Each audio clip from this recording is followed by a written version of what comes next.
तो मैं परमेश्वर पिता का धन्यवाद देता हूँ इस समय के लिए कि हम उनके वचन की ओर ध्यान कर सकते हैं। और कुछ बातों को जो इन दिनों मैं वचन के अध्ययन में जो मैं सीख रहा हूँ, मैं उनको ज़रूर आपके सामने रखूँगा। लेकिन जो कल का जो विषय हम देख रहे थे, है ना? मन के विषय में कि बाहरी तौर पे जो बाहरी चीज़ों से उतना प्रभाव नहीं होता, है ना? बाहरी चीज़ें अच्छी होनी चाहिए, लेकिन मेन इज़ मन जो इनसाइड है ना, इनर बीइंग जो हमारा है, जो भीतरी मनुष्यत्व है, वो सबसे ज़्यादा मायने रखता है। तो आज का नीति वचन में पढ़ रहा था, तब भी वहाँ पे मन के विषय में चाचा जी ने वो बात रखा, लेकिन जो मैं जिस बात पे आज मेरा ध्यान गया वो पाया जाता है नीति वचन 23 का 26, 27 और 28 वचन में पढ़ लूंगा। यहाँ पे ऐसे लिखा है, हे मेरे पुत्र, अपना मन मेरी ओर लगा और तेरी दृष्टि मेरे चाल चलन पर लगी रहे, है ना? मैं फिर से पढ़ लूंगा। हे मेरे पुत्र, अपना मन मेरी ओर लगा और तेरी दृष्टि मेरे चाल चलन पर लगी रहे। फिर सीधा आता 27वां वचन, वेश्या गहरा गड्ढा ठहरती है और पराई स्त्री सकरे कुएं के समान है। वह डाकू के समान घात लगाती है और बहुत से मनुष्यों को विश्वासघाती कर देती है। 26, 27, 28 एक साथ रखा गया एक सेट में, मेरी जो नया जो ट्रांसलेशन है। तो कितना महत्वपूर्ण है कि वो हमने देखा है वेश्या, व्यभिचारिणी और उसके विषय में। तो यदि हमारा मन प्रभु की ओर लगा रहेगा और हमारी दृष्टि उन प्रभु के चाल चलन पर लगी रहेगी, तब फिर हम इन बातों से बचने पाएंगे। तो मैंने इस बात पे आज मेरा वचन में ध्यान गया। और एक जो भाग और है, वो पाया जाता है दूसरा इतिहास, उसका 22वां अध्याय से आगे। यहाँ पे वो लिखा हुआ है अहज्या राजा के विषय में कि वो कैसे वो राजा बने। 22 का 1 से मैं पढ़ लूंगा। तब यरूशलेम के निवासियों ने उसके छोटे पुत्र अहज्या को उसके स्थान पर राजा बनाया, क्योंकि जो दल अरबियों के संग छावनी में आया था, उसने उसके सब बड़े बेटों को घात किया था। अतः यहूदा के राजा यहोराम का पुत्र अहज्या राजा हुआ। तो हम यहाँ पे मैं देख रहा था कि जो बबली दीदी ने जो गीत गाया कि हम मिटने गए, ये महाकरुणा का ही फल है ना? प्रभु की दया और अनुग्रह से है, जो कि विलाप की 3 का 21 और 22 में हम इस वचन को जानते हैं। तो यहाँ पे भी हम अहज्या राजा के विषय में देख रहा, मेरा ध्यान इस बात पे गया कि उसके सब बड़े बेटों को घात किया था। तो बाकी जो बड़े जो लोग थे, जो लायक जो थे, जो राजा बनते, उनको किसी ने उन्होंने आकर यहाँ पे उसको घात किया, लेकिन अहज्या बच गया। तो फिर मैं सिर्फ मेरा आज का जो विषय है वो यही है। तो मैं आगे की बात है कि उसके माता के विषय में लिखा है कि उसको गलत सम्मति देती थी।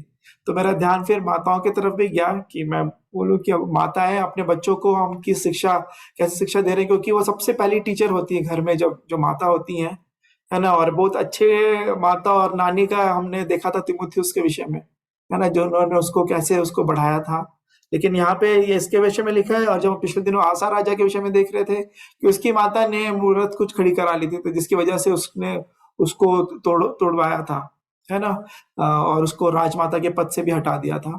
तो मैं इस बात पे, अभी वो विषय नहीं है। आज का विषय ये है कि परमेश्वर पिता ने उसके बड़े भाई जो लोग थे वो मर गए, लेकिन अहज्या, उनके मृत्यु के कारण फिर वो राजा बना। और फिर उसी का यदि 10 वचन से आगे पढ़ेंगे तो यहाँ पे ऐसा लिखा है कि यहाँ पे अहज्या की मौत हो गई है। जब अहज्या की माता अतल्याह ने देखा कि मेरा पुत्र मर गया, तब उसने उठकर यहूदा के घराने के सारे राजवंश को नष्ट किया। परंतु यहोशावत जो राजा की बेटी थी, उसने अहज्या के पुत्र योआश को घात होने वाले राजकुमारों के बीच से चुराकर धाई समेत बिछौना रखने की कोठरी में छिपा दिया। इस प्रकार राजा यहोराम की बेटी यहोशावत, जो यहोयादा याजक की स्त्री और अहज्या की बहन थी, उसने योआश को अतल्याह से ऐसा छिपा रखा कि वह उसे मार डालने न पाई। तो सिर्फ ये जीवन और मृत्यु कैसे वो बचाया गया, मैं अहज्या के विषय में देख रहा था। और उसके बाद यहोशावत ने उस योआश को कैसे उसने बचा के रखा, है ना? तो मैं अभी आज का वचन पढ़ रहा था, तो मेरा ध्यान प्रभु ने इस ओर लगाया, क्योंकि मैं इस वचन को पढ़ते साथ ही साथ मैंने पढ़ा था आज का आज जो मैंने पढ़ा वो दूसरा कुरिन्थियों 5वां अध्याय को मैंने पढ़ा, 2 कुरिन्थियों 5 का। तो 2 कुरिन्थियों 5 की जो शुरुआत होती है, यहाँ पे ऐसा लिखा है, क्योंकि हम जानते हैं कि जब हमारा पृथ्वी पर का डेरा सरीखा घर गिराया जाएगा, तो हमें परमेश्वर की ओर से स्वर्ग पर एक ऐसा भवन मिलेगा जो हाथों से बना हुआ घर नहीं, परंतु चिरस्थायी है। तो वहां पे भी मृत्यु से कैसे वो बचाए गए, या मृत्यु हुई और सुरक्षा कुछ लोगों को मिली। और हम इस बात को जानते हैं कि प्रभु नहीं चाहते कि कोई भी जन नाश हो, लेकिन हर एक जन को मन फिराव का अवसर मिले। हाँ, सभी के लिए उन्होंने सिवाना ठहराया है, कोई उससे आगे नहीं जा सकता। और प्रभु जब तक नहीं चाहे तो किसी की मृत्यु भी नहीं हो सकती है ना। ऐसा ऐसा हम जानते हैं, प्रभु के हाथों में सब बातें हैं। तो यहाँ पे लिखा है, यहाँ पे पौलुस कह रहे हैं, क्योंकि हम जानते हैं कि जब हमारा पृथ्वी पर का डेरा सरीखा घर गिराया जाएगा, तो हमें परमेश्वर की ओर से स्वर्ग पर एक ऐसा भवन मिलेगा जो हाथों से बना हुआ घर नहीं, परंतु चिरस्थायी है। इसमें तो हम कराहते और बड़ी लालसा रखते हैं कि अपने स्वर्गीय घर को पहन लें। तो ये सवाल जब आया, दूसरा जो पद है, ये एक बड़ा सवाल है, जबकि अभी हम उस धन के विषय में देख रहे हैं, है ना, हमारे जीवन को, कि तुम 2 स्वामियों की सेवा नहीं कर सकते, या तो तुम परमेश्वर की या फिर धन की सेवा करते हो।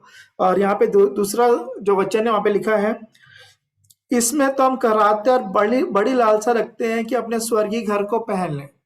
तो सवाल उठा मेरे जीवन में, क्या मेरे पास वो कराना और वो स्वर्गीय उसको पहनने का मेरी लालसा है कि नहीं, है ना। नहीं तो अभी प्रभु मेरा, है ना, इस साल प्रमोशन है, इस साल इतना साल हो जाएगा तो ऐसा मिलेगा, कुछ समय यहाँ पे रह लेते कुछ, है ना, जो भी नहीं पता। मैं अपनी बात बोल रहा हूँ। कुछ कुछ योजनाएं हमारे पास है, और ये नहीं कि भविष्य के लिए हमको प्लानिंग नहीं करना है, लेकिन सबसे बड़ी जो प्लानिंग है, जो सबसे बड़ी जो चीज है ना, वो यदि उस तैयारी के, जो यहाँ पे लिखा है कि हम उसको स्वर्गीय उसको पहन लें, है ना, स्वर्गीय घर को पहन लें, है ना, घर को पहनने की बात हो रही है। तो क्या हम वो ऐसा वैसा करा रहे हैं, या फिर यदि जब मृत्यु का, जब ऐसे बात आता है कि समय पूरा होने वाला है, समय पूरा हो रहा है, तो फिर हमारे अंदर क्या आता है, कि सबसे पहले रिएक्शन क्या होता है, क्यों प्रभु, है ना, अभी हो गया क्या टाइम, थोड़ा सा और टाइम, है ना, सप्लीमेंट्री कैसे मांगते नहीं रहते, थोड़ा सा 5 मिनट 2 मिनट। एग्जाम लिखते समय ना, जब लास्ट में एकदम राइटिंग भी समझ में नहीं आ रही होती है, लिखे जा रहे हैं, थोड़ा और समय, थोड़ा और समय, हम टीचर से, है ना, कई बार स्टूडेंट्स ऐसा करते हैं। लेकिन क्या हम भी ऐसे तो नहीं है? नहीं तो, क्योंकि पौलुस की ये गवाही है कि वो तो करा रहे हैं और वो लालसा रख रहे हैं कि उसको स्वर्गीय घर को पहन ले, कि इसके पहनने से हम नंगे ना पाए जाएं, और हम इस डेरे में रहते हुए बोझ से दबे कराते रहते हैं, क्योंकि हम उतारना नहीं वरन और पहनना चाहते हैं, क्योंकि वह जो मरणहार है जीवन में डूब जाए।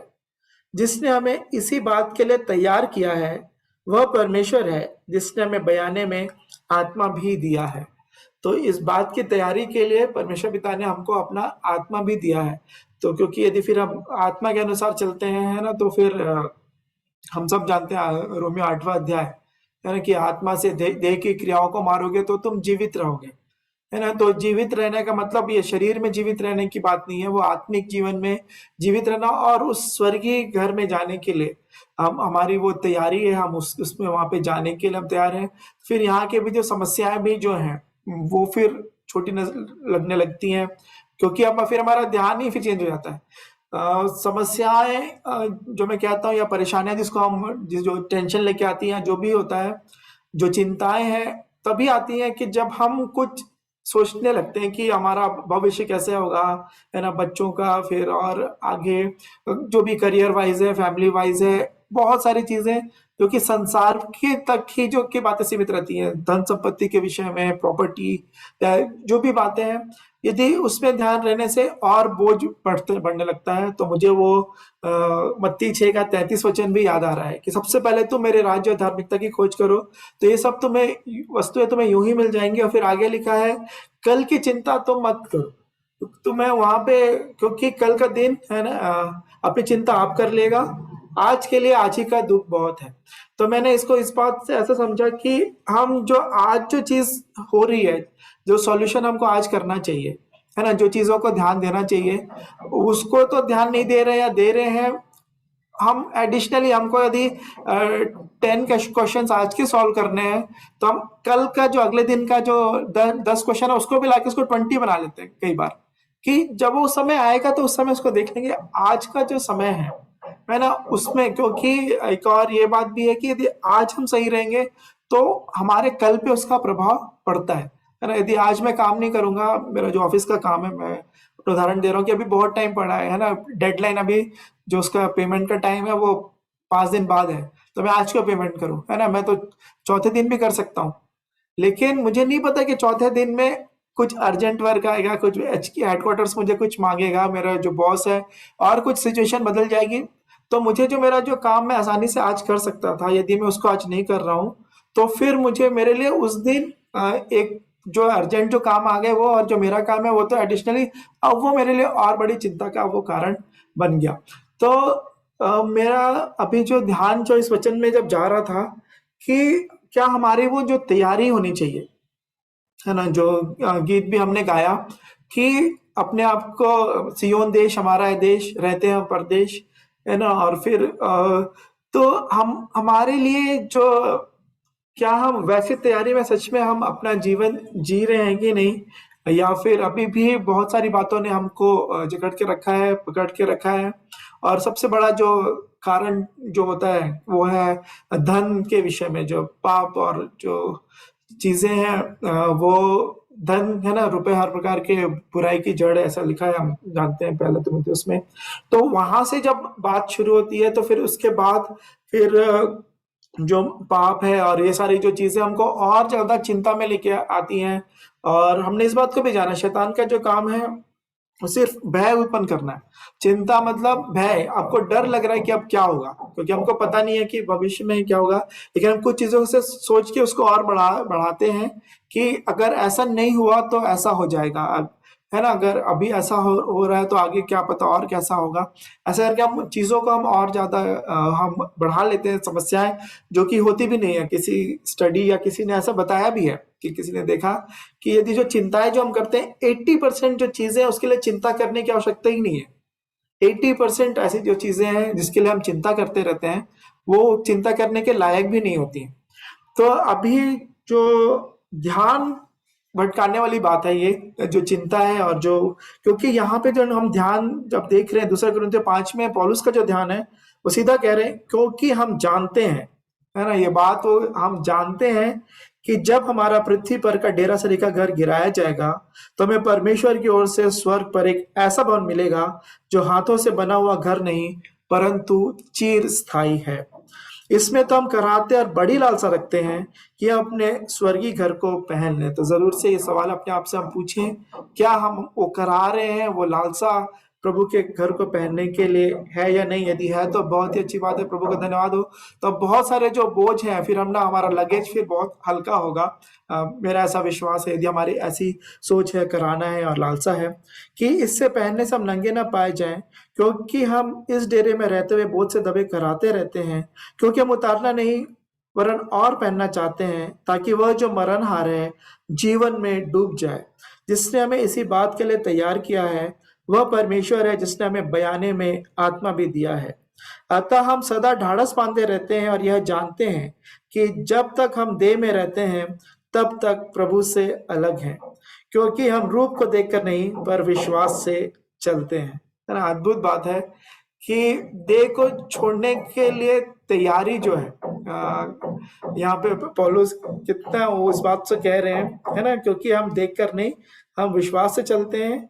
और ये बोलते हैं कि हम इस देह के साथ प्रभु से के साथ हम नहीं रह सकते, है ना, वो अविनाशी देह जो हमारा नया देह मिलेगा उसी के साथ हम प्रभु के साथ रह सकते हैं, जो कि हम मृत्यु के बाद या फिर जब प्रभु का आगमन होगा, प्रभु यीशु मसीह का रैप्चर के समय, जब हमारी जब देह बदल जाएगी तब हम फिर प्रभु के साथ आमने सामने हम उनके साथ रहने पाएंगे। तो इसके लिए 8वां वचन कहता है, इसलिए हम ढाढ़स बांधे रहते हैं और देह से अलग होकर प्रभु के साथ रहना और भी उत्तम समझते हैं, है ना। इस कारण हमारे मन की उमंग यह है कि चाहे साथ रहें चाहे अलग रहें पर हम उसे भाते रहें।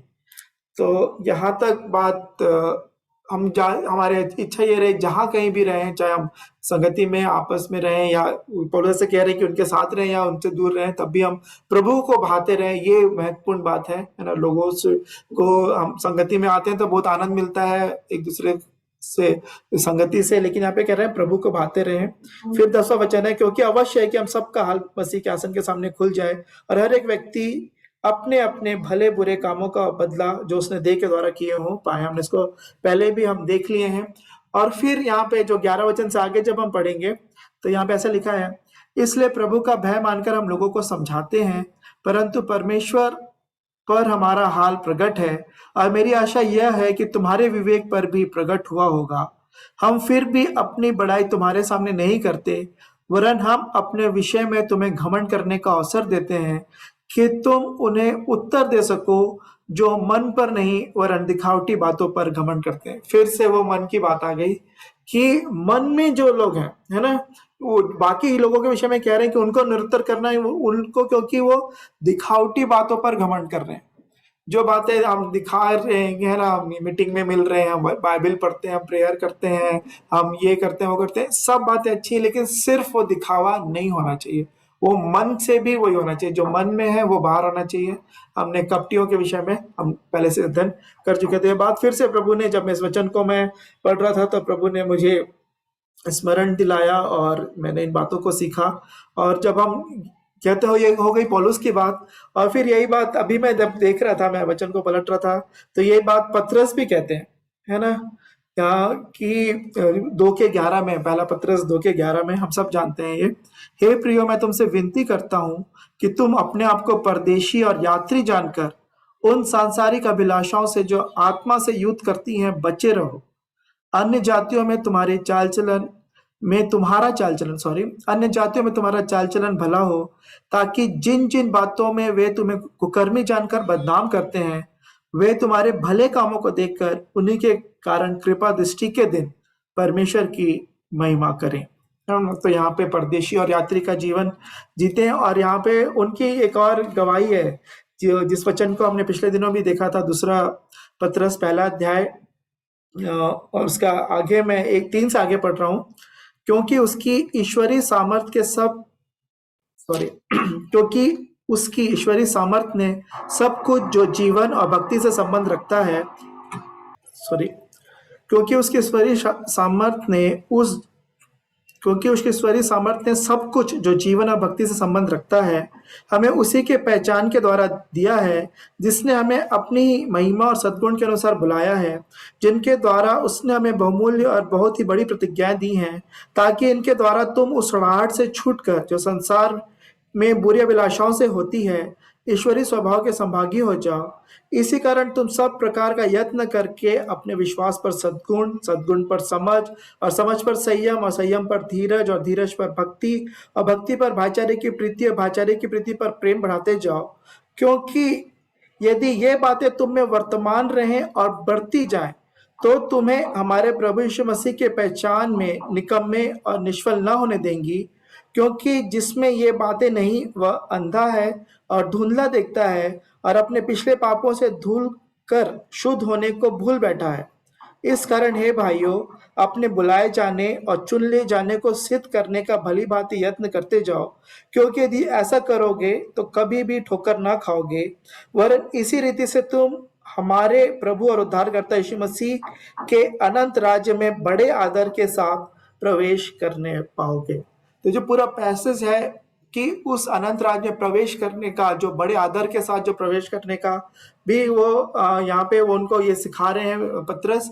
और क्योंकि उनका जो पूरा ध्यान है कि प्रभु के राज्य में प्रवेश करना, इस जगत को छोड़कर, और इसलिए एक और वचन 12 से आगे मैं पढ़ूंगा, जो यहाँ पे कहते हैं, इसलिए 2 पतरस 1:12 पढ़ रहा हूं मैं।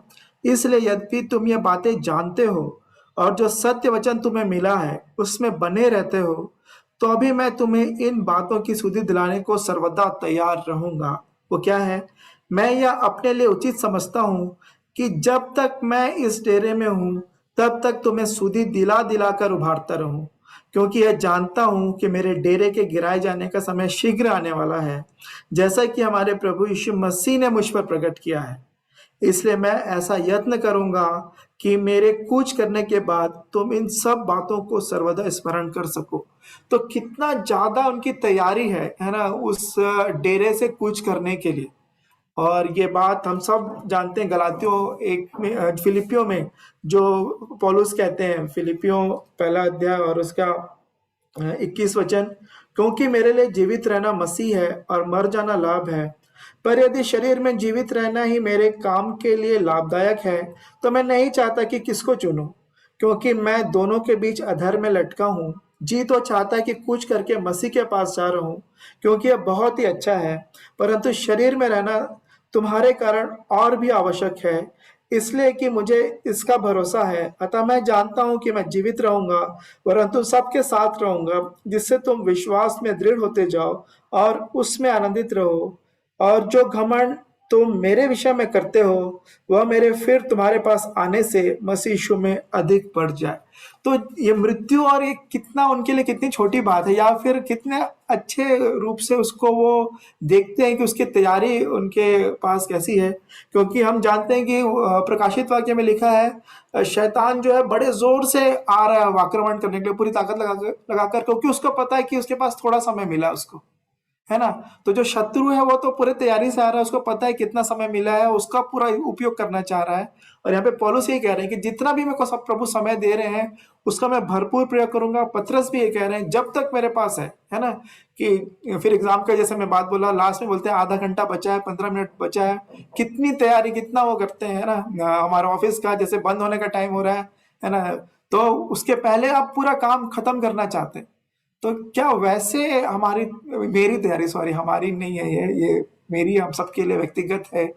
वैसे हम मृत्यु को या इस पृथ्वी से कूच करने के लिए हम वैसे देख रहे हैं, तो उसमें धन बहुत बड़ा एक कारण हो सकता है, जो कि रुकावट हो सकता है। कितना हम अपना बैगेज हल्का कर रहे हैं, अपना हमारा सामान, भारी सामान लेके यात्रा ना करें। ऐसा रेलवे में भी बोलते हैं, एरोप्लेन में तो पैसा लग जाता है एक्स्ट्रा लेते, लगेज लेके जाएंगे तो। सब प्रभु का जो योजना है वो हमको समझ देने के लिए है, कि हम ऐसे तैयारी में हम हमारी रहे, मेरी रहे। प्रभु हम सब की सहायता करे। इन वचनों को प्रभु ने, अभी जब आज मैं मनन कर रहा था, तो प्रभु ने इन बातों को मुझे सिखाया, दिखाया। मैं परमेश्वर पिता का धन्यवाद देता हूँ।